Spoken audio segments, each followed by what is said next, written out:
I'm Monica, 32, and I never thought I'd be sitting in a hotel lobby with my in-laws and someone else's children waiting to confront my husband of 7 years about his affair. The text messages, the late nights, the business trips that never quite added up. All the signs were there, but nothing prepared me for watching Daniel walk through those doors holding another woman's hand while her kids ran ahead of them. If you're watching this, I'd love to know where you're viewing from. Hit that like button and subscribe to hear more stories about betrayal and rebuilding. Comment below if you've ever had that gut feeling that something wasn't right in your relationship. I wish I'd trusted mine sooner. 7 years ago, I walked down the aisle toward Daniel with my heart full of hope and certainty. He stood at the altar in his tailored grey suit, his dark hair, perfectly styled eyes shining with tears as he watched me approach in my lace gown. We had met 2 years earlier at a medical conference in New York, me representing the pediatric nursing department of Boston General Hospital, him charming everyone at his pharmaceutical company's booth with his knowledge and easy smile. "You're the most beautiful woman I've ever seen," he had said when he approached me during the networking mixer, offering me a glass of wine. I'd heard lines like that before, but there was something sincere about the way his eyes never left mine, the way he seemed genuinely interested in my work with children, rather than just making small talk. Our courtship had been like something from a romance novel: weekend trips to Vermont, surprise picnics in Boston, common, long phone calls that lasted until sunrise when he travelled for work. When he proposed a year later on the harbour at sunset, I didn't hesitate to say yes. Daniel was everything I'd ever wanted: intelligent, ambitious kind, and seemingly devoted to building a life together. The wedding at my parents' church in suburban Massachusetts was followed by a reception at a historic mansion overlooking the water. Our first dance was to "At Last" by Etta James, and I remember thinking how perfectly the lyrics captured our relationship. My search was over. I had found the one. If anyone had told me that day that I would eventually be sitting in a Chicago hotel lobby waiting to expose his infidelity, I would have laughed in disbelief. We bought a brownstone in Boston's South End neighborhood, spending weekends painting walls and hunting for the perfect furniture. I continued advancing in my nursing career while supporting Daniel through a significant promotion that required more travel but nearly doubled his salary. We talked about starting a family, both of us eager to fill our home with children's laughter. But month after month, my period came right on schedule. After a year of trying, we sought medical advice. Tests revealed I had endometriosis, making conception more difficult, though not impossible. Daniel held my hand through appointments, gave me hormone injections when needed, and assured me that no matter what happened, we were in this together. "If it's meant to be, it will happen," he would say, wiping away my tears after yet another negative pregnancy test. "And if not, we'll look at other options. All that matters is us." 3 years of fertility treatments took a toll on both of us.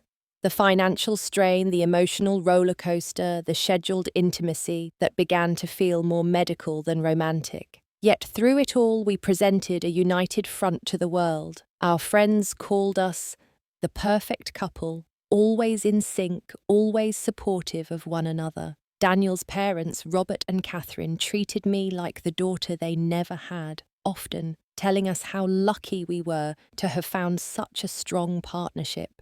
I began to notice subtle changes about 6 months ago. Daniel's monthly trips to Chicago for client meetings became bi-weekly affairs. He started keeping his phone face down and taking calls in the bathroom with the shower running. A new wardrobe appeared in his closet. Designer shirts I hadn't seen before. Expensive cologne that wasn't the brand I'd given him for Christmas. "The company's really pushing us to step up our image with these new clients," he explained when I asked about the changes. "Image matters in pharmaceutical sales." I wanted to believe him. Maybe that's why I ignored the way he angled his phone away when texts came in, or how he began mentioning work dinners that kept him out until midnight. I was a nurse who prided myself on observation and intuition with my patients, yet in my own home I was choosing blindness over confrontation. "Everything okay with you and Daniel?" my friend Taylor asked one evening when we met for drinks, and Daniel had cancelled joining us at the last minute, the third time that month. "He seems really busy lately." "He's killing it at work," I replied, the practiced answer coming automatically. "This new client in Chicago is going to bring in a huge account." But that night, when I got home and found Daniel asleep with his phone clutched in his hand, a text notification illuminated the screen. "Miss you already. Can't wait for next time." The sender's name was Jessica, with a heart emoji beside it. I stood frozen in our darkened bedroom, my heart hammering in my chest. I could have woken him, demanded answers, but something held me back. A part of me wasn't ready for what those answers might be. Instead, I silently changed into my pajamas and slipped into bed beside my husband of 7 years, staring at the ceiling until morning light filtered through our curtains. When I casually mentioned the name Jessica over breakfast, Daniel's coffee cup paused halfway to his lips. "She's that new client I told you about," he said after a beat too long. "Major hospital system administrator. Could be worth millions to the company if I land this deal." I nodded, buttering my toast with steady hands while my stomach churned with doubt. "You'd tell me if something was wrong, right?" I asked, trying to keep my voice light. "With us, I mean." Daniel reached across the table and took my hand, his wedding band catching the morning light. "Monica, you're everything to me," he said, looking directly into my eyes. "Work is crazy right now, and I know I've been distant. I promise I'll make it up to you once this deal closes." I wanted so badly to believe him. After all we'd been through together, the fertility struggles, building our home, supporting each other's careers, surely our foundation was stronger than whatever this was. Perhaps I was overreacting to an innocent text from an important client, but 2 weeks later, at a dinner party with friends, I noticed Daniel excusing himself repeatedly to check his phone in the hallway. Each time he returned, his eyes seemed brighter, his laugh a little more forced. When I reached across to straighten his collar, my fingers found a smudge of pink lipstick, a shade I didn't own. "Must have been from Karen's hello kiss," he said quickly, referring to our hostess who had indeed greeted us both with friendly embraces. But Karen had worn deep red lipstick that evening, not pink. That night marked the first time I truly acknowledged to myself that my marriage might not be what I thought it was. As Daniel slept soundly beside me, I stared at our wedding photo on the nightstand and wondered how many lies had already been told, and how many more were waiting to be discovered. The text messages were the first concrete evidence. After that lipstick incident, I began paying closer attention to patterns I'd previously dismissed. Daniel always kept his phone with him, even taking it to the bathroom during showers. But one morning he forgot it on the nightstand when he went for a run. I stood there for several minutes having an internal debate about privacy and trust before my shaking finger pressed the home button. The screen was locked, of course. I knew his password once. We used to know all each other's passwords, but he'd changed it recently, claiming it was a new company security policy. Another lie I was beginning to suspect. I couldn't access his messages, but I could see the notifications. 3 texts from Jessica had arrived while he was out. "Morning handsome. Can't stop thinking about last night." Counting the days until Chicago. My hands trembled as I replaced the phone exactly as I'd found it. When Daniel returned from his run flushed and energetic, I pretended everything was normal while my mind raced with questions. What happened last night when he'd claimed to be working late? What was waiting for him in Chicago? That evening, I logged into our shared cell phone account on my laptop. The detailed call and text logs were illuminating. Hundreds of messages and dozens of calls to the same Chicago number, many occurring during times Daniel had told me he was in important meetings or client dinners. Some calls lasted over an hour late at night when he was supposedly working in his hotel room. "Taylor, I think Daniel's cheating on me," I confessed the next day over lunch. My best friend since college, Taylor, had always been my reality check, the person who could see situations clearly when I was too close to them.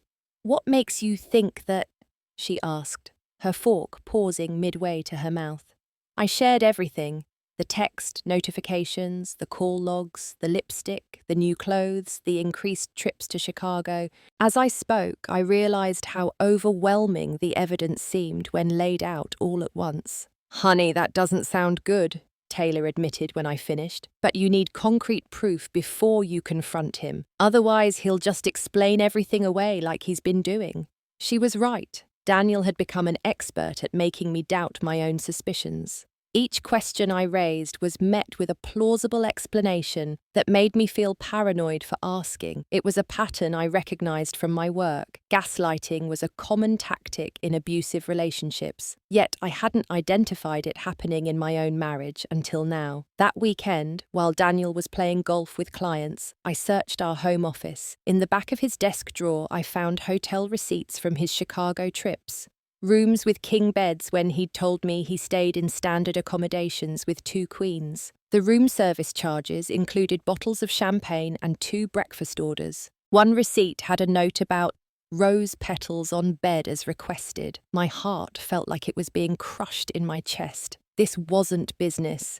This was romance. The next piece of evidence came accidentally. Daniel had asked me to email a document to him from his laptop while he was on a call. When I opened his email to attach the file, a message from Jessica appeared at the top of his inbox with the subject line, "Missing you." I shouldn't have opened it. I knew I shouldn't, but I did. "Last weekend was magical," the email read. "The kids can't stop talking about how much fun they had with you at the museum. Emma keeps asking when Mommy's special friend is coming back. I told her you'd be here for Valentine's weekend, and she's already planning what she wants to show you at the aquarium. I miss falling asleep in your arms. 4 more days until Chicago. All my love, Jay." I sat frozen at Daniel's desk, the words blurring through my tears. Not only was he having an affair, but he was building a relationship with this woman's children. While I underwent painful fertility treatments and cried each month over negative pregnancy tests, my husband was playing surrogate father to another woman's kids. With shaking hands, I searched for Jessica on social media. It didn't take long to find her. Jessica Winters, hospital administrator at Northwestern Memorial in Chicago. Her profile showed a beautiful woman with blonde hair and a warm smile, probably in her mid-30s.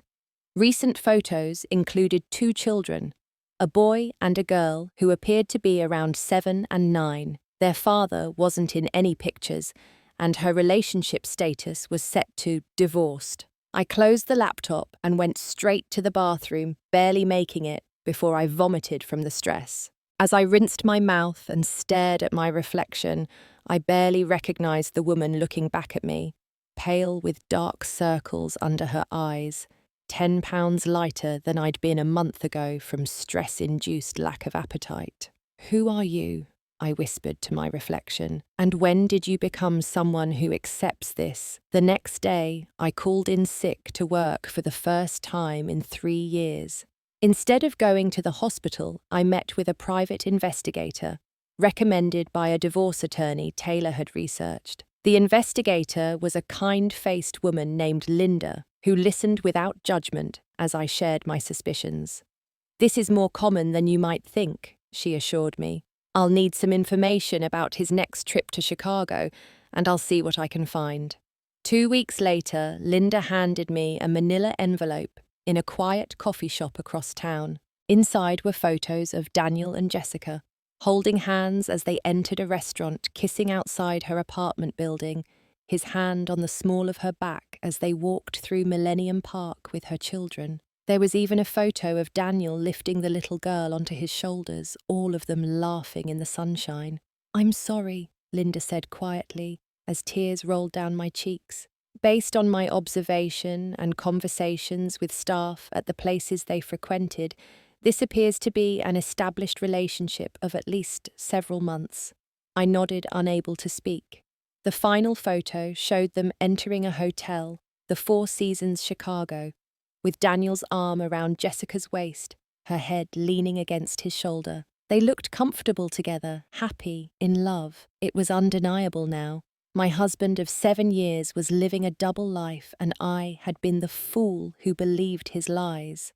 "What will you do?" Linda asked, gently. I slipped the photos back into the envelope with steady hands, a strange calm settling over me, now that uncertainty had been replaced with painful clarity. "I'm not sure yet," I answered truthfully, "but I won't be in the dark anymore." For the next week, I moved through my life like a ghost, going through the motions at work, smiling at the right moments when Daniel was home, which wasn't often. I watched him texting with a soft smile on his face that used to be reserved for me. I listened to him lie about late meetings when our phone records showed hour-long conversations with Jessica. I lay beside him in bed, wondering if he whispered the same sweet words to her that he once said to me. The breaking point came when Daniel announced he had another critical business trip to Chicago planned for Valentine's Day weekend. "I'm sorry it falls on Valentine's Day," he said, looking appropriately disappointed as he packed his suitcase. "I'll make it up to you when I get back. Maybe we can do a belated celebration next weekend." I nodded the perfect understanding wife while inside I was screaming. Later that day, a notification from our credit card company showed purchases at La Perla Lingerie and a reservation for dinner at Alinea, one of Chicago's most exclusive restaurants. Not exactly standard business expenses. That night, I made a decision. I was done being lied to, done pretending I didn't know, done protecting a man who had betrayed every vow we'd made to each other. I called Daniel's parents. "Monica, is everything all right?" Catherine's voice was warm with concern when she answered my call. Daniel's mother had always been kind to me, welcoming me into their family with open arms from the day we announced our engagement. "I need to talk to you and Robert about something important," I said, my voice surprisingly steady despite the hammering of my heart. "It's about Daniel. Could I come over tomorrow evening?" The next night, I sat at Robert and Catherine's dining room table with the manila envelope of evidence between us. I'd debated for hours about whether to involve them, but ultimately decided they deserved to know what their son was doing. More importantly, I needed allies for what I planned next. "I don't know how to say this gently," I began, my hands clasped tightly in my lap. "But Daniel is having an affair." Catherine's hand flew to her mouth. Robert's expression hardened, but neither spoke as I methodically presented the evidence: the text messages, the hotel receipts, the photos from the private investigator. "He's planning to spend Valentine's Day weekend with her in Chicago," I concluded. "He's booked a table at Alinea and bought expensive lingerie. Meanwhile, I'm supposed to spend the holiday alone, believing he's at business meetings." Silence fell over the dining room when I finished speaking. Catherine wiped tears from her eyes while Robert stared at the photos, his jaw clenched in disappointment. "I'm so sorry, Monica," Catherine finally said, reaching across the table to squeeze my hand. "I don't know what's gotten into him. This isn't how we raised our son." "What are you planning to do?" Robert asked, his voice gruff with emotion. I took a deep breath. "I'm going to confront him. In Chicago, and I'd like you both to be there with me." Their surprised expressions might have been comical under different circumstances. "You want us to come to Chicago?" Catherine asked. "Yes," I nodded. "Daniel needs to face what he's done, not just to me, but to our entire family. He's been lying to all of us for months." Robert and Catherine exchanged a glance, some unspoken communication passing between them after decades of marriage. "When do we leave?" Robert finally asked. The plan came together quickly. I booked 3 tickets to Chicago for Friday morning, arriving hours before Daniel was scheduled to meet Jessica.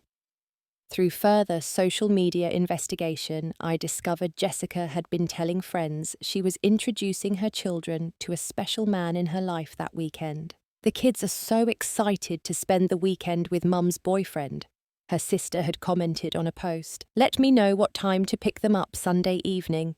Jessica's sister, I learned, was watching the children Saturday night while Daniel and Jessica enjoyed their romantic Valentine's dinner. But during the day, Daniel had apparently promised to take them to the shed aquarium, playing family man with her children, while I sat home alone in Boston. The betrayal cut deeper than I could have imagined. Friday morning arrived. Daniel left for the airport with a quick kiss on my cheek and another apology about missing Valentine's Day. I waited until his Uber pulled away before retrieving my own packed suitcase from the guest room closet. "Are you sure you want to do this?" Taylor asked, when she picked me up to drive me to meet Robert and Catherine at the airport. "I've never been more certain of anything," I replied. "I deserve the truth. I deserve to look him in the eye when he can't lie anymore." The flight to Chicago was tense. Catherine kept dabbing at her eyes with a tissue while Robert sat stoically staring out the window. I felt strangely calm, as if I was floating outside my body, watching someone else's life unravel. "What exactly is the plan when we get there?" Robert asked as our plane began its descent. "We'll check into the hotel. I booked us rooms at the same place Daniel and Jessica are staying. Then we'll position ourselves in the lobby around the time they're scheduled to arrive," I explained. "I want to see his face when he walks in with her and finds us waiting." We arrived at the Four Seasons by early afternoon. After checking in, we strategically selected a seating area in the lobby with a clear view of the main entrance. The hotel was decorated for Valentine's Day with elegant floral arrangements and subtle heart motifs adorning the luxurious space. The irony wasn't lost on me. "What time do you expect them?" Catherine asked nervously, smoothing her slacks as we settled into the plush chairs. "His flight landed at 2, allowing for travel time from the airport. They should arrive between 3 and 3:30, I answered, checking my watch. It was just after 2:30. As we waited, a blonde woman with 2 children entered the lobby, looking around expectantly. With a jolt, I recognized Jessica from her photos, though she was even more beautiful in person. Her children, a boy with her blonde hair and a girl with darker locks, fidgeted excitedly beside her. "That's her," I whispered to Catherine and Robert. "That's Jessica and her children." Catherine inhaled sharply. "The children are here too. I thought they were staying with her sister. Apparently that's just for their dinner tomorrow night. Daniel promised to take the kids to the aquarium today." I explained the words, tasting bitter in my mouth. We watched as Jessica checked her phone, presumably looking for a message from Daniel. The little girl tugged at her hand, saying something that made Jessica smile and nod. They moved toward the hotel restaurant, likely to wait there until Daniel arrived. Just as they disappeared from view, another woman entered the lobby, similar enough to Jessica to clearly be her sister. She approached the front desk, then took a seat nearby, apparently waiting as well. An unexpected opportunity had just presented itself. "I'll be right back," I told my in-laws, standing with sudden determination. I approached the woman, my heart pounding. "Excuse me, are you Jessica's sister?" She looked up in surprise. "Yes, I'm Amanda. Do you know Jessica?" "Not exactly," I replied, "but I know Daniel very well. I'm his wife." Amanda's eyes widened in shock, her mouth opening and closing without words. "I'm sorry to ambush you like this," I continued, "but I think we should talk before they arrive." Over the next 15 minutes, I learned that Jessica had no idea Daniel was married. He'd told her he was divorced, that his ex-wife had been unwilling to have children, which had been the breaking point in their marriage. He'd been seeing Jessica for nearly 7 months, integrating himself into her family life, promising a future together. "She's going to be devastated," Amanda said, her initial shock turning to anger on her sister's behalf. "She really loves him. The kids adore him." "I'm sorry," I said and meant it, "but she deserves to know the truth." "We both do." Amanda agreed to join our ambush. "Jessica would want to know," she said firmly, "no matter how painful." We returned to where Catherine and Robert waited, adding Amanda to our group. The lobby had grown busier with Valentine's weekend check-ins, couples arriving hand-in-hand, families with excited children. The normalcy of the scene contrasted sharply with the emotional confrontation we were about to initiate. At 10 minutes past 3, Jessica and her children returned to the lobby. The little girl spotted Amanda and waved excitedly, pulling her mother in our direction. "Aunt Amanda, you're early!" she exclaimed, then froze as she noticed the strangers surrounding her aunt. Jessica approached more cautiously, her eyes questioning as they moved from her sister to the unfamiliar faces of Robert and Catherine, finally settling on me. Something in my expression must have triggered warning bells because her smile faltered. "Amanda, what's going on?" she asked. Before Amanda could answer, the revolving door at the entrance spun and Daniel walked in, pulling a weekend bag on wheels dressed in the new blazer I'd noticed in his closet last month. Time seemed to slow as multiple scenes played out simultaneously. Jessica's children spotted Daniel and ran toward him with excited cries. Daniel's face lit up at the sight of them, then froze in horror as his gaze lifted to see me sitting with his parents in the lobby. Jessica turned to follow the children, confusion evident on her face as she looked between Daniel and our group. For a moment, nobody moved. Then Daniel's face drained of colour as the full realization of his situation dawned on him. His double life had just collapsed in spectacular fashion in the lobby of the Four Seasons Chicago. The children reached him first, oblivious to the tension. Daniel, can we go to the aquarium now?" the little boy asked, tugging at his sleeve. Daniel stood rooted to the spot, his eyes locked with mine across the lobby, panic written across his features. I stood slowly and walked toward him, Catherine and Robert following close behind. Amanda gently guided Jessica, who looked increasingly alarmed. "Daniel," I said calmly when I reached him, "aren't you going to introduce me to your friends?" "Monica," he stammered. "What are you doing here, Mum? Dad?" "We came to surprise you," I replied, my voice steady despite the hurricane of emotions inside me. "Since you were missing Valentine's Day for business meetings, we thought we'd join you instead." Jessica had reached us now, her face a mask of confusion as she looked between Daniel and me. "Daniel, what's happening?" she asked. "Who are these people?" I turned to her, summoning compassion for this woman who, like me, had been deceived. "I'm Monica," I said, "Daniel's wife of 7 years. Jessica's face went pale, her hand instinctively reaching for her children. "Wife," she whispered, turning to Daniel, "you told me you were divorced." "He lied to both of us," I said, opening my purse and removing the manila envelope. I handed it to Jessica. "These are photos of you together from the last few months. I hired a private investigator when I suspected he was cheating." Jessica took the envelope with trembling hands. The little girl, sensing her mother's distress, pressed against her side.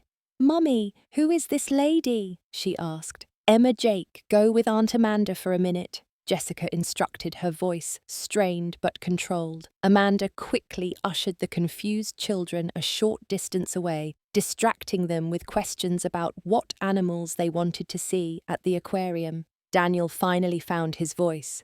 "Monica, please, this isn't the place. Let's go somewhere private to talk." "No more hiding, Daniel," I said firmly. "No more secrets. Jessica deserves to know who you really are. Your parents deserve to know. I deserve to know." "Son," Robert's voice was grave as he addressed Daniel for the first time. "Tell me this isn't true. Tell me you haven't been lying to your wife and living some double life." Daniel looked trapped, his eyes darting between his father's disappointment, his mother's tears, Jessica's growing anger, and my steady gaze. "I can explain," he began weakly. "Did you tell her we were divorced because I didn't want children?" I asked the question directed at Daniel, but my eyes on Jessica. "Because we've been through 3 years of fertility treatments. I've had 2 surgeries for endometriosis. We've spent thousands on trying to conceive." Jessica's expression hardened as she processed this information clearly, comparing it to whatever story Daniel had told her. "You said your ex-wife chose her career over having a family," she said to Daniel, her voice shaking. "You said that's why you divorced, that you wanted children more than anything." Catherine made a small, pained sound. "Daniel, how could you? Monica has wanted children as much as you have. She's been through so much trying to start a family with you." Hotel guests were beginning to notice our confrontation, some slowing their pace through the lobby, others pretending not to watch while casting curious glances our way. A concierge had taken a few steps in our direction, likely concerned about the scene we were creating. Daniel's eyes darted around desperation, evident in his expression. "Please, can we just go upstairs and talk this out? Everyone is staring." "Now you're concerned about appearances?" I asked incredulously. "You've been living a double life for months, lying to everyone who loves you, and you're worried about hotel guests staring." Jessica had been flipping through the photos in the envelope, her expression growing more horrified with each image. When she looked up, her eyes were filled with tears of anger. "7 months, Daniel," she said, her voice low but intense. "7 months you've been in my life, in my children's lives. You've slept in my bed, sat at my table, talked about our future together. Was any of it real?" Daniel reached for her arm. "Jess, please, I can explain everything. I do care about you, about the kids." She yanked her arm away. Don't you dare say you care about my children after using them as props in your sick game." Daniel turned to me, desperation in his eyes. "Monica, I'm sorry. I never meant for this to happen.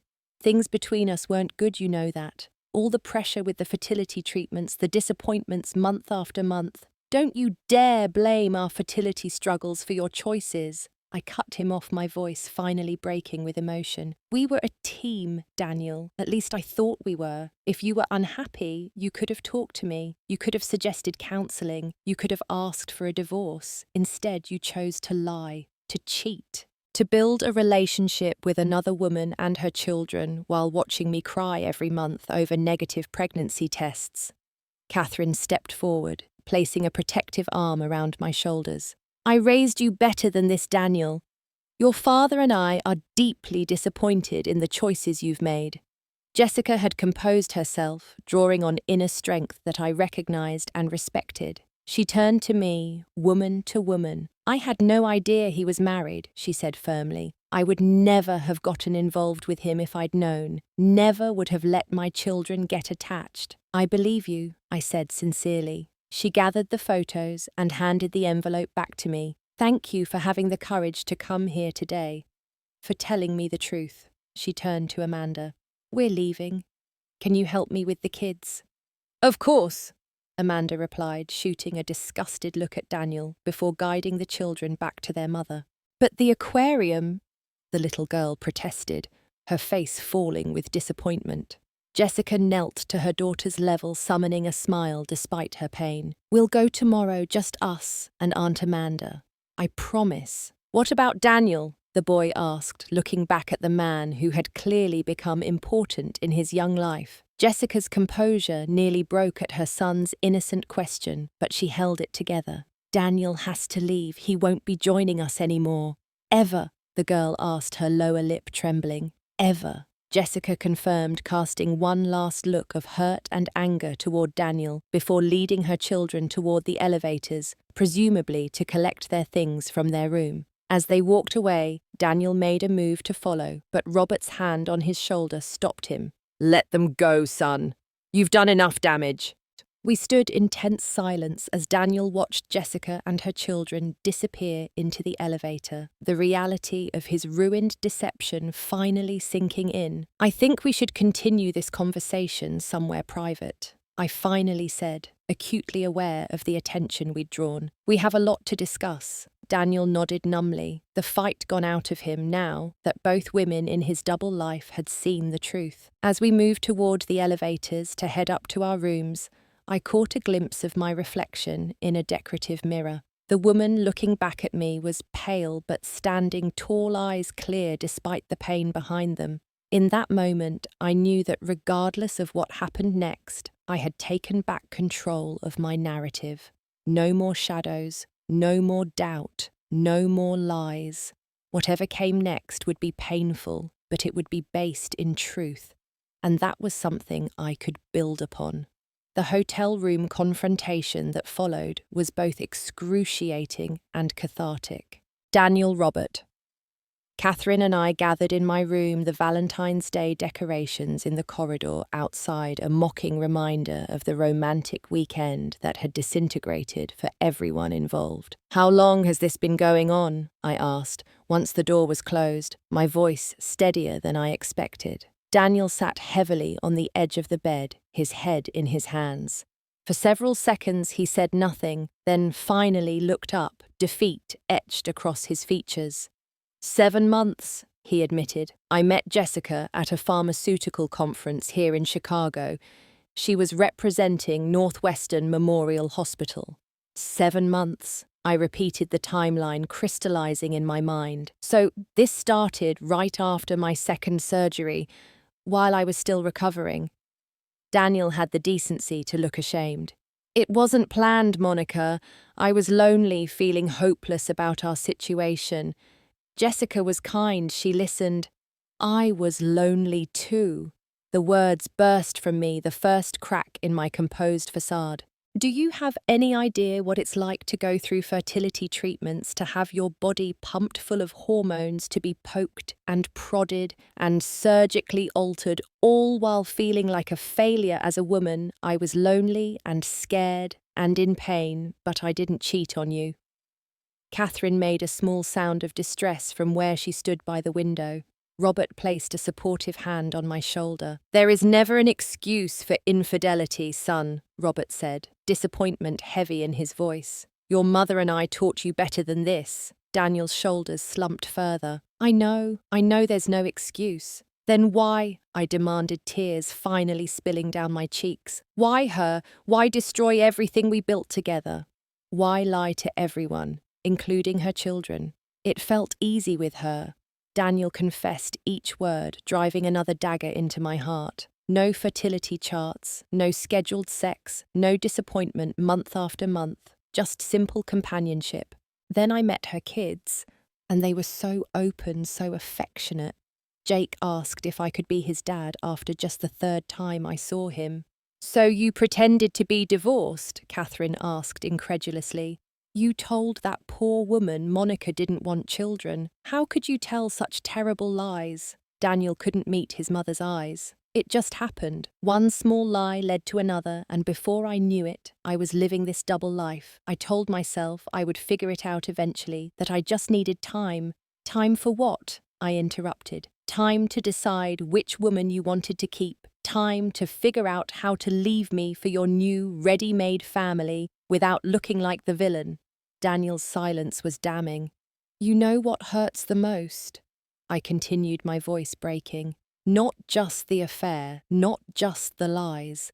It's that while I was fighting so hard for us to have a family together, you were building one with someone else. You were tucking her children into bed and taking them to museums while watching me cry over negative pregnancy tests." The full weight of his betrayal hung heavy in the air between us. "I never meant to hurt you," Daniel finally said, the platitude so inadequate it would have been laughable if it weren't so painful. "But you did hurt me. Intentionally or not, you made choices every day for 7 months that you knew would devastate me if I discovered them."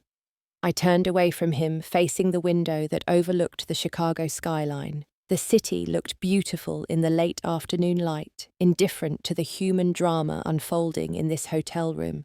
"I want a divorce," I said quietly, the words final once spoken aloud. "I can't salvage this. I won't try. Monica, please." Daniel stood reaching for me. "We can work through this. We can go to counseling, start over." "No," I cut him off, stepping away from his outstretched hand. "You've been living 2 separate lives for 7 months, Daniel. You've been intimate with another woman, emotionally invested in her children, planning a future that didn't include me. These aren't mistakes, they're choices, deliberate choices you made every single day." Catherine moved to stand beside me, her presence a silent show of support. "Monica is right, Daniel. Some betrayals cut too deep to repair." Daniel looked to his father, perhaps hoping for male solidarity, but Robert shook his head. "You've made your bed, son," Robert said gravely. "Now you have to lie in it." Daniel slumped back onto the edge of the bed, the fight draining out of him. "What happens now?" he asked, his voice hollow. "Now we go home," I replied with surprising clarity. "Separately. When I get back to Boston, I'll be contacting a divorce attorney. I suggest you find somewhere else to stay when you return."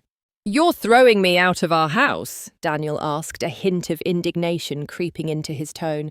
"Our house?" I laughed without humour. "The house where you've been texting your girlfriend while I slept next door. The house where you've lied to my face day after day. Yes, I want you out of that house." "We can discuss the practical details later," Robert interjected his tone, making it clear this wasn't negotiable. "Your mother and I have a room here for tonight.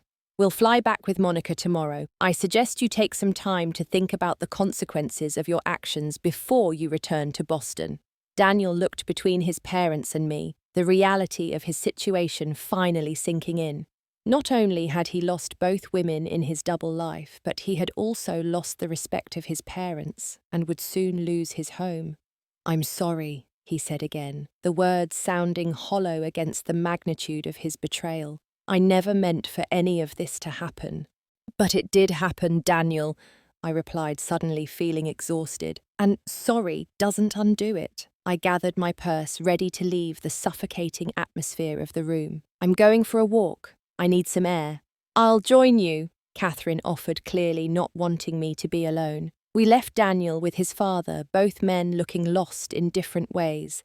Daniel in the ruins of his deception, Robert in the painful recognition that his son was not the man he'd believed him to be. Catherine and I walked silently through the hotel's elegant corridors, neither speaking until we reached the relative privacy of a small sitting area near the spa. "I'm so sorry, Monica," Catherine said, taking my hands in hers. "I can't imagine how painful this must be for you." The motherly gesture broke something inside me. I had lost my own mother to cancer 3 years before my wedding, and Catherine had stepped into that void with genuine affection. Now faced with the collapse of my marriage, her continued support meant everything. "I keep thinking I should have known." I admitted, tears flowing freely now. "There were so many signs. Why didn't I see them clearly?" "Because you trusted him," Catherine replied simply. "As you should have been able to. This is not your failure, Monica. It's his." 7 years, I whispered. 7 years of building a life together gone because he couldn't be honest about his feelings. Catherine squeezed my hands.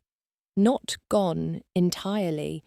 Those years weren't a lie, even if the last 7 months were.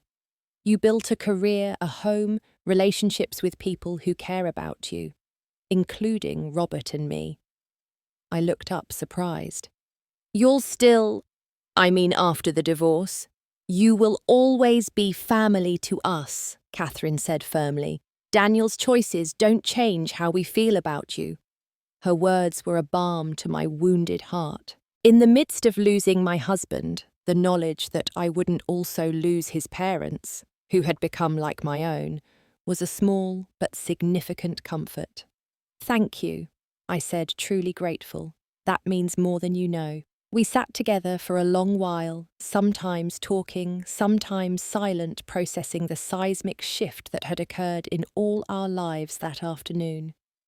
Eventually, Robert found us, his expression grave.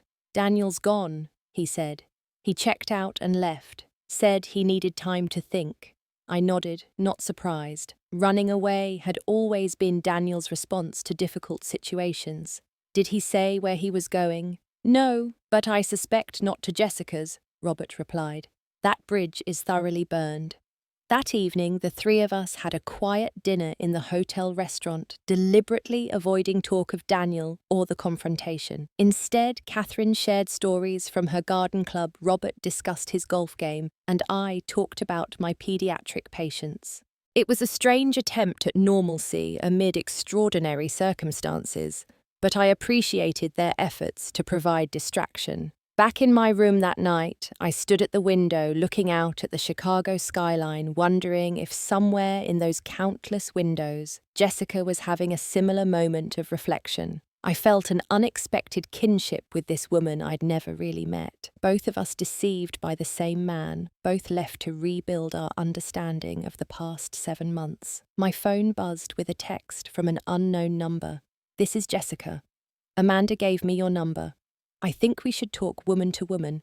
Coffee tomorrow before you leave." I stared at the message, surprised by my lack of hesitation before replying, "Yes, hotel lobby cafe, 9 a.m.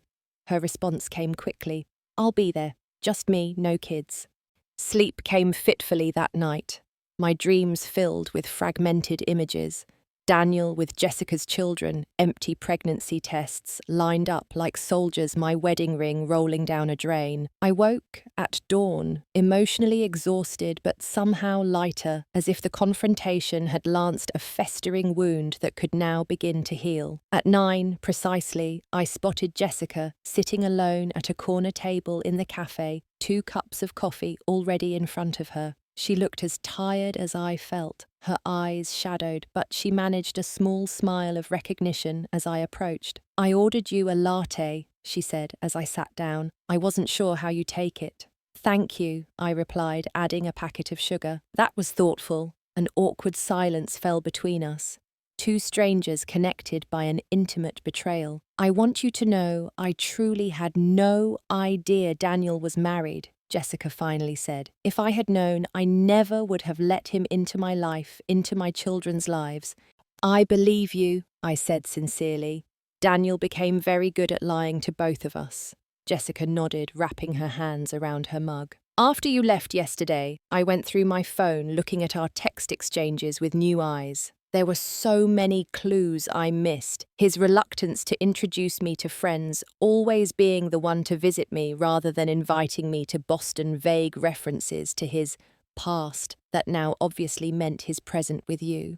We see what we want to see sometimes," I offered, surprising myself with the lack of bitterness I felt toward this woman. I missed plenty of signs too. "Amanda says I should be angry with you for the public confrontation," Jessica admitted. "For involving my children in this mess." I winced. "I'm sorry about that. It wasn't my intention to hurt them." Jessica waved away my apology. "Actually, I'm grateful. It was painful, yes, but quick, like ripping off a bandage. No more deception. No more wasted time with a man who could lie so easily." We sat in companionable silence for a moment, 2 women united in an unexpected sisterhood of betrayal. "How are your children?" I asked gently. Jessica's eyes filled with tears. "Confused, hurt. Emma keeps asking when Daniel is coming back. Jake is angry. He says Daniel promised to teach him to play baseball this spring." She wiped at her eyes. "I'm furious with Daniel for that, for making promises to my children he never intended to keep." "I'm so sorry," I said and meant it. My pain was acute, but at least I was an adult who could process the betrayal. Her children were innocent casualties. "We'll be okay," Jessica said, straightening her shoulders. "We were okay before Daniel, and we'll be okay after him. I just hate that they have to learn about disappointment this way." "They're lucky to have you," I offered. "A mother who protects them, who values truth." Jessica looked at me curiously. "You're being incredibly kind, considering the circumstances." I considered this, surprised by my own capacity for compassion in the midst of pain. "I don't see you as my enemy, Jessica. We were both deceived by the same man. Neither of us asked for this situation." "No, we didn't," she agreed. "But here we are anyway." "Here we are," I echoed. We talked for another half hour, sharing details of our separate relationships with Daniel, each revelation illuminating another facet of his deception. It was strange but somehow healing to piece together the complete picture of the man we had both loved. As we prepared to part ways, Jessica hesitated. "This might sound odd, but thank you for having the courage to confront the situation, for telling me the truth, for sitting here with me now like 2 actual adults." "Thank you for being willing to hear the truth," I replied. "And for this conversation. It's helped me more than I expected." We exchanged a brief, awkward hug before going our separate ways.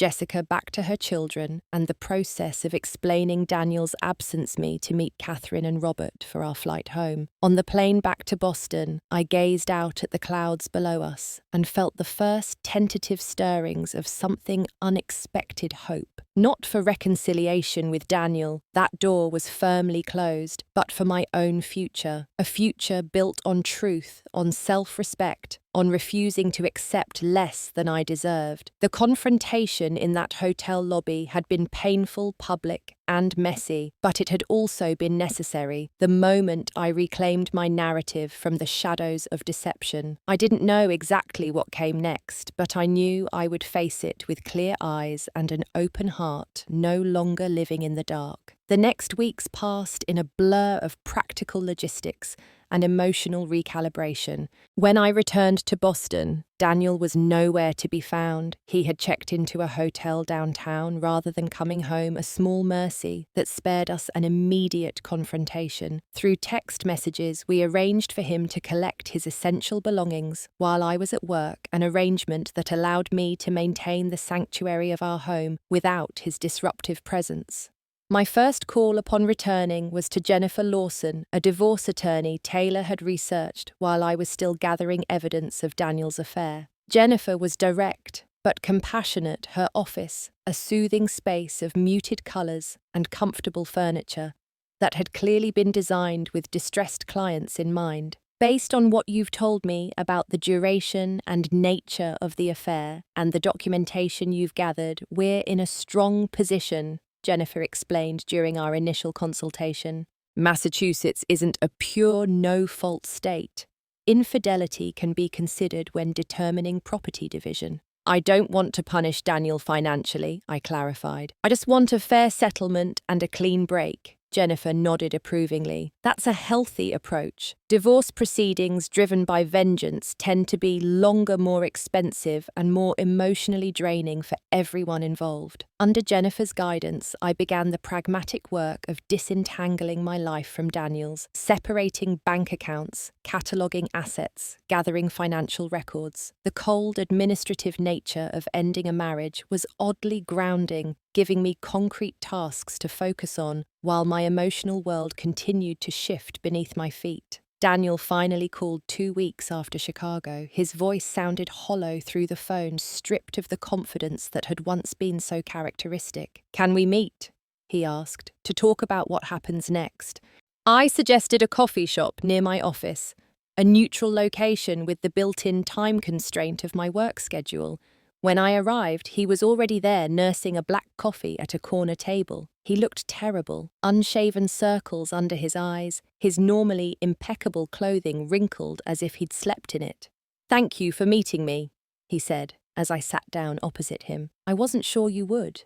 "We have practical matters to discuss," I replied evenly. "I've retained an attorney. She'll be sending over initial paperwork this week." Daniel winced at the mention of attorneys, the reality of our impending divorce clearly hitting him anew. "Monica, before we get into all that, I need to say something." He took a deep breath, his hands clasped tightly around his coffee cup. "I'm sorry, deeply, truly sorry for what I did to you, to us." I regarded him silently, waiting for more. "I've been seeing a therapist," he continued when I didn't respond. "Trying to understand why I did what I did. It doesn't excuse anything, but I want you to know I'm trying to be better." "I appreciate that," I said carefully. "Self-reflection is important, but it doesn't change where we are now." "I know," he acknowledged, shoulders slumping. I miss you, Monica. I miss our life together." The admission hung between us, sincere but ultimately hollow against the backdrop of his 7-month affair. I felt a strange detachment as I looked at him. This man I had loved for years now seemed like a stranger, or perhaps more accurately, I was finally seeing him clearly for the first time. "Daniel, you made a series of choices that led us here," I said gently but firmly. "You chose to start a relationship with Jessica. You chose to lie to both of us for months. You chose to integrate yourself into her children's lives while knowing the pain it would cause me if I discovered the truth." "I never meant," he began. "Please don't say you never meant to hurt me," I interrupted. "We both know that's not true. You knew your actions would devastate me if I found out. You just hoped I never would. Daniel fell silent, unable to refute the truth of my words. I've spent weeks analysing every moment of our marriage, trying to understand how we got here, I continued. And yes, we had problems. The fertility struggles put a strain on both of us. But problems can be addressed through honesty, through communication, through counselling if necessary. You chose deception instead. Can't we try again? He asked, a note of desperation in his voice. People overcome affairs. Marriages can heal from this. I shook my head slowly. Some perhaps, but not ours. The trust is broken, Daniel, completely. And without trust, what do we have? 7 years of history, he countered. A foundation we built together. Love that doesn't just disappear overnight. Love that wasn't enough to keep you faithful, I pointed out. Love that didn't stop you from creating a whole separate life with another woman and her children. Daniel had no response to that. I need to move forward, I said after a moment. I can't do that if I'm looking backward trying to salvage something that no longer exists.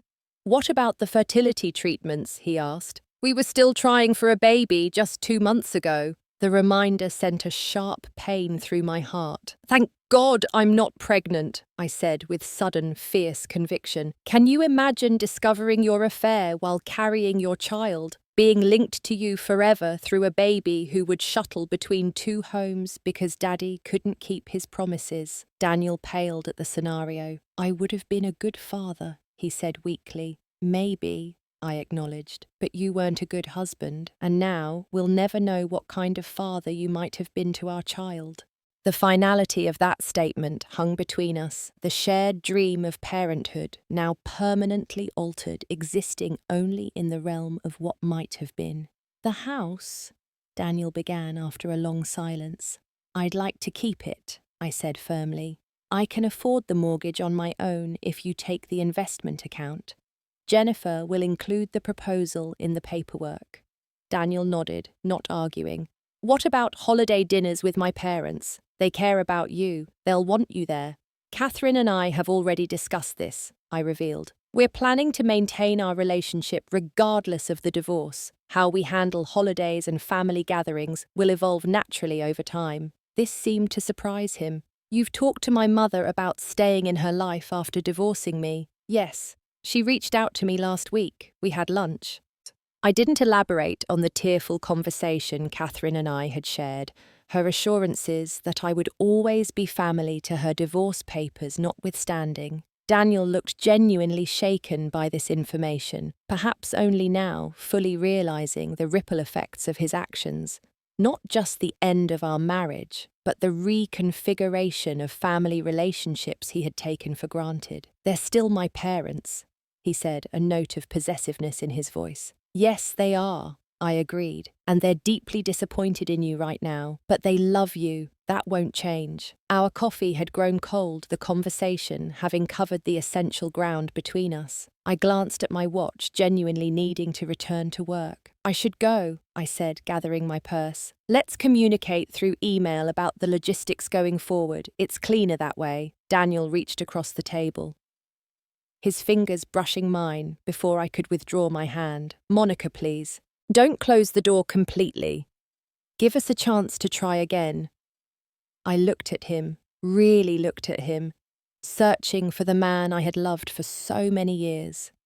Instead, I saw someone I no longer recognized, or perhaps someone I was finally seeing clearly.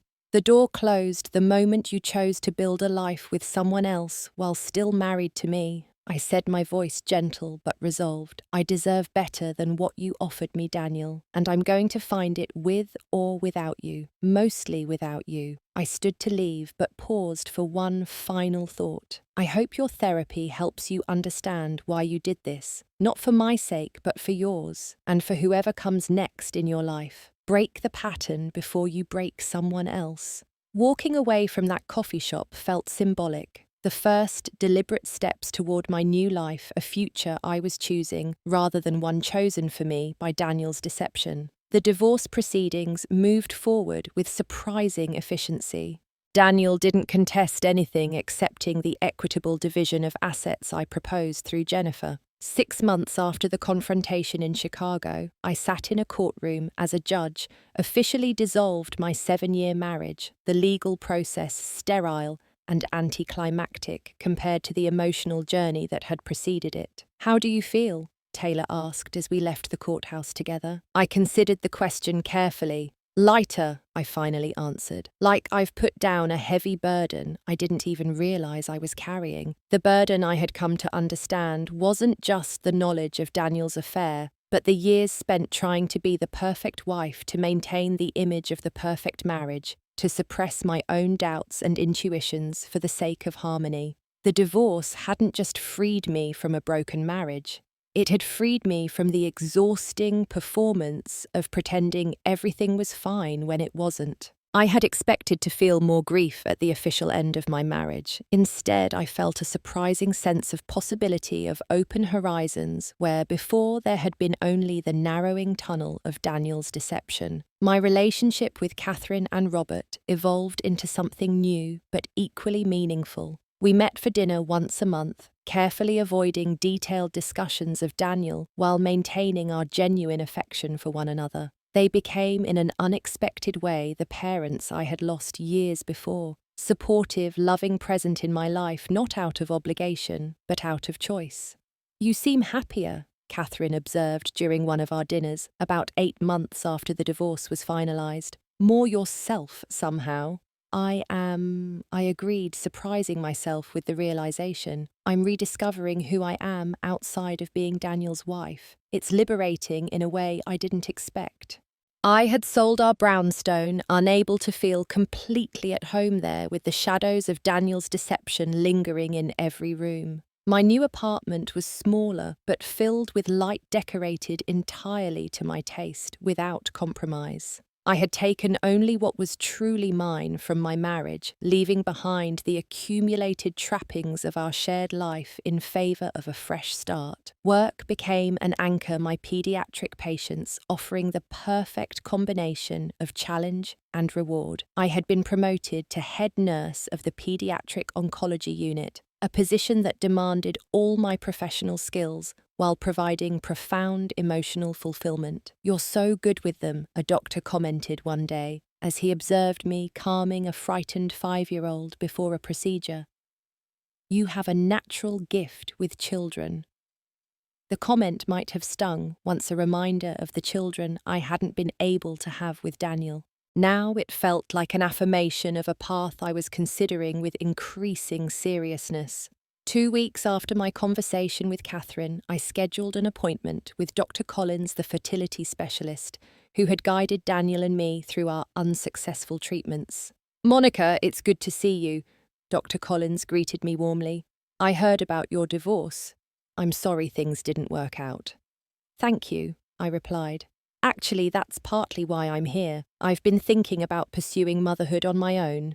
Dr. Collins nodded, unsurprised. "Many women are making that choice these days. Given your medical history with endometriosis, there would be challenges, but nothing insurmountable with the right approach." We discussed options: continued fertility treatments with donor sperm, egg freezing, adoption fostering. Each path had its own complications, its own potential heartbreaks and joys. "You don't have to decide immediately, Doctor," Collins advised as our consultation concluded. "Think about what feels right for you, not just logistically, but emotionally. Parenting alone is challenging under the best circumstances."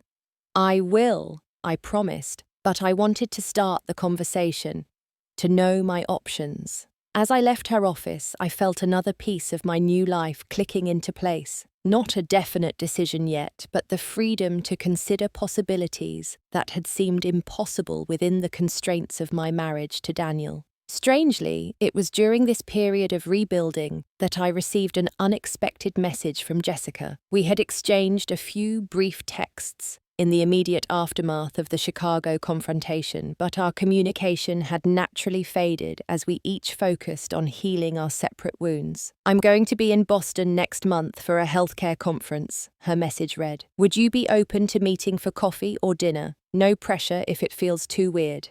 I considered her request surprised by my immediate inclination to accept. There was a unique connection between us, a shared experience that few others could fully understand. I'd like that, I replied. Let me know your dates and we can plan something. When we met at a quiet restaurant near the conference centre, the initial awkwardness quickly gave way to genuine conversation. Jessica looked well. Her blonde hair was shorter now, her smile more relaxed, her eyes clearer. "How are you really doing?" she asked after we'd ordered. Beyond the polite answer, I appreciated her directness. Better than I expected, honestly. The divorce was finalised 4 months ago. I've moved, been promoted at work, started considering single motherhood options. Motherhood? Jessica looked surprised. That's a big step. It's just a consideration at this point, I clarified. But yes, it's something I've always wanted. My fertility issues make it complicated, but not impossible. Jessica nodded thoughtfully. For what it's worth, I think you'd be an amazing mother. The way you handled everything with such grace, even thinking about my children's feelings during that awful confrontation, it spoke volumes about your character. Her compliment touched me deeply. Thank you. That means a lot. How are Emma and Jake doing? They're resilient, Jessica said with a small smile. They were sad when Daniel disappeared from their lives, but children adapt quickly. Jake has a baseball coach now who's a much better influence, a retired teacher who volunteers with the league. And you? I asked. How are you doing? Jessica considered the question. Wiser, more cautious, but also more in tune with what I really want and need. She paused, twirling her wineglass thoughtfully. I'm seeing someone new, actually, taking it extremely slowly this time. He's met the kids exactly twice, and only in group settings. That's wonderful, I said sincerely. You deserve happiness. So do you, she replied. Have you started dating again? I shook my head. Not yet. I needed time to process everything to understand my part in what happened. Jessica looked surprised. Your part? Monica Daniel lied to both of us. His choices weren't your responsibility. True, I acknowledged. But there were warning signs. I ignored patterns. I accepted that I shouldn't have. I needed to understand why I was willing to look the other way for so long, why I valued preserving the image of a perfect marriage over addressing the reality of what was happening.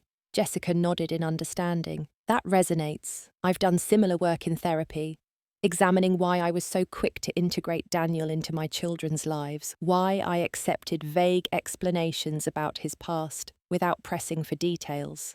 We continued talking through dinner, our conversation flowing naturally from the painful shared experience of Daniel's betrayal to our independent journeys of recovery. There was a surprising comfort in Jessica's company, a mutual respect born from the dignified ways we had each handled an undignified situation. As we parted with a warm hug, I felt another small piece of healing click into place. The woman who might have been my nemesis in a different scenario had instead become an unexpected ally in the process of moving forward. The following weekend, I visited my Aunt Patricia in Pennsylvania, seeking the comfort of family as I contemplated the next steps in my journey toward potential single motherhood. Patricia had been my rock since my parents' death, the person who had walked me down the aisle at my wedding to Daniel, the first person I called when I discovered his affair.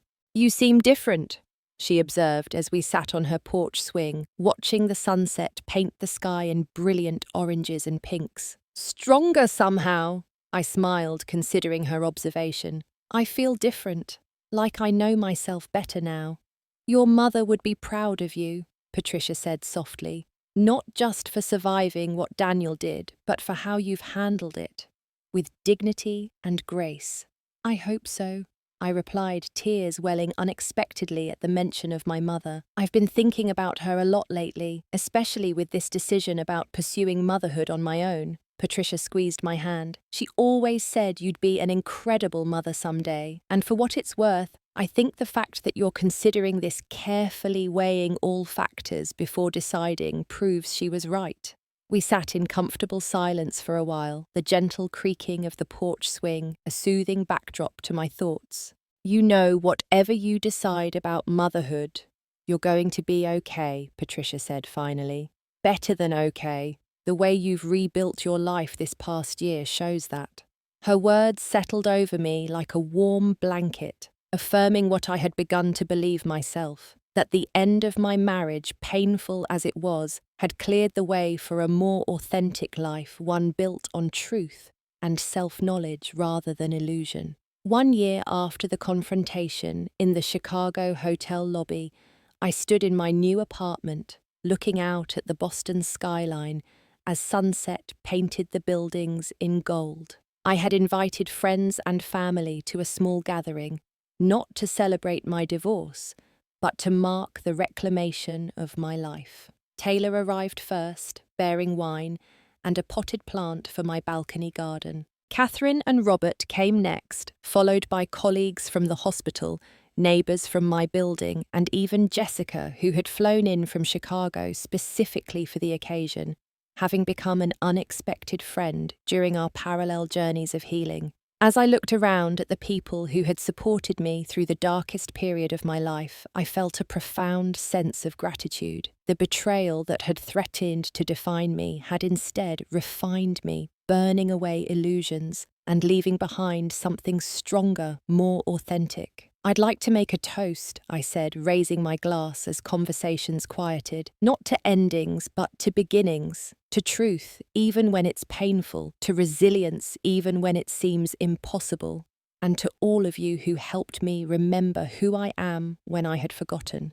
Glasses clinked in the warm evening air, and as I caught my reflection in the window, I recognized myself fully for the first time in years. Not as Daniel's wife, not as a betrayed woman, but simply as Monica, strong and whole and ready for whatever came next. The path forward wasn't perfectly clear yet. The question of motherhood remained open, a possibility rather than a certainty. My heart, once shattered by betrayal, was healing but cautious about new romantic connections. My career continued to evolve in satisfying but demanding ways. But standing in that room surrounded by genuine love and support, I understood something essential, the most painful moment of my life. Sitting in that hotel lobby watching my husband arrive with another woman had ultimately given me a precious gift.